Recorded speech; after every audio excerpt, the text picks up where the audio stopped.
All right, guys, welcome back to Cavalry Only. This is going to be a quick little update video. You can see I've conquered all the rest of northern Russia here. I am about, looks like 3 hours away from taking this last northern Russian territory and closing out that war. That'll be nice. Get rid of that -5 morale penalty.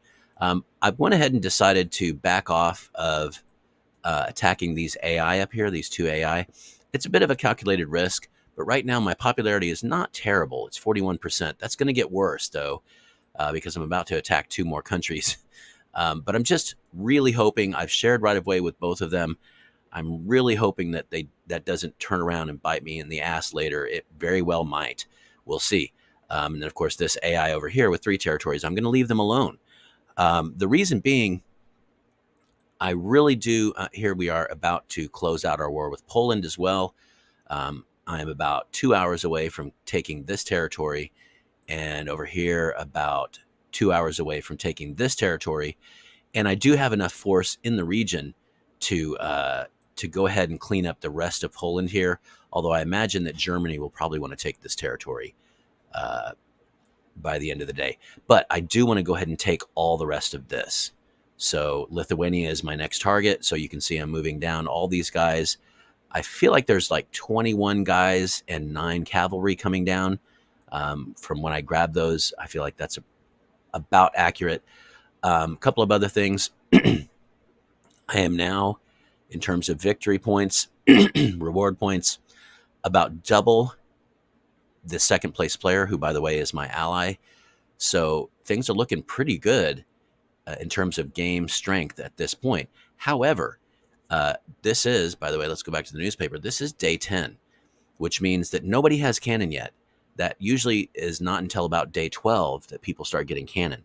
And honestly, that's when my crippling inability to build cannon is going to make itself very felt, very known.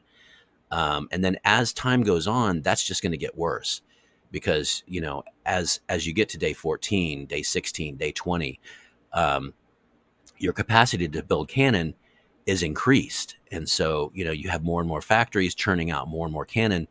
It's going to get ugly because, of course, I can't build any of that. Then, of course, obviously by day 25 or so, you're starting to have a lot of tanks on the field. You're starting to have, day 30, day 35, you're starting to have a lot of aircraft. I've got nothing to answer aircraft, nothing. Because frankly, the one of the best things against aircraft is the armored car at 1.5. Sorry, 1.6. But I can't build them. I do have, I think, 3 or 4 armored cars that I inherited. Yeah, I've got 4, and I'm really trying to protect them. In fact, let's just not even attack in with this guy. Let's keep him. Look at that, 100% mechanical strength or whatever. Let's leave him in the backfield. These 4 guys here have a 6 against air, right? All combined. So 6 against air is it's pretty good, honestly. It's not bad at all. So I got to keep these armored car alive. And hopefully, who knows, maybe I'll inherit another. What you got to do is capture a territory while it's building an armored car. And who knows, maybe I'll get a cannon that way too. That'd be fun. But, the restriction in this game is I cannot build anything except for cavalry. So when I go to my territories and click on it, the only thing I can click on is that cavalry button. And I am dead set to honor that because it's just an interesting game to see unfold. So let's go ahead and build a cavalry here. I'd notice that I have 2,000 wheat and 2,000 fish, which means I can build 2 more cavalry. Let's do it. All right. Right now, I've got a lot of cavalry on the map. That's one of the things I'm going to be tracking. I believe I've got 11 or 12 right now. It's going to be fun to run in a stack of 20 cavalry onto somebody. But again, probably I'll never just do that. I'll probably do 20 cavalry and 100 infantry, right? I'll just make that cavalry sort of be the hard backbone, right? The tempered steel inside that softer iron of the rest of the army. So especially so to protect them, right? Because they're they're quite precious. They're the only the only unit that is non-infantry that I have at my disposal.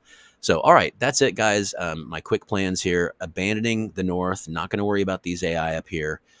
Moving into Lithuania, then Romania, and then once those are closed out, and I've sort of unified the body of my empire here, I will be moving south down into the Middle East, to the Ottoman Empire here, into Arabia, into Egypt, and then further in, until I've taken as much of this as I possibly can. Probably going to move my capital down to here, somewhere more centrally located, once my empire expands to the south.